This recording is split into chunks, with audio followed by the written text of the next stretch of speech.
আল্লাহ রাসূল সাল্লাল্লাহু আলাইহি ওয়াসাল্লাম বলেছেন, কেউ যদি জুমার দিনে সকাল সকাল গোসল করে, আর্লি মর্নিং গোসল করে ফেলে, একদম ফরজ গোসলের মতো, এবার সবচেয়ে উত্তম কাপড়টা পরে, নোংরা কাপড় না, বেস্ট কাপড়টা পরে, আতর খুশবু ব্যবহার করে, সুগন্ধি ইউজ করে, সুগন্ধি ব্যবহার করে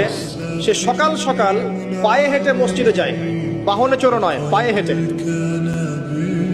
মসজিদে গিয়ে ইমাম বয়ান খুতবা শুরু করার আগেই মসজিদে চলে গেছে, ইমামের কাছাকাছি বসে, কাউকে কষ্ট দেয় না, ইমাম খুতবা দিচ্ছে, সে চুপচাপ শুনছে।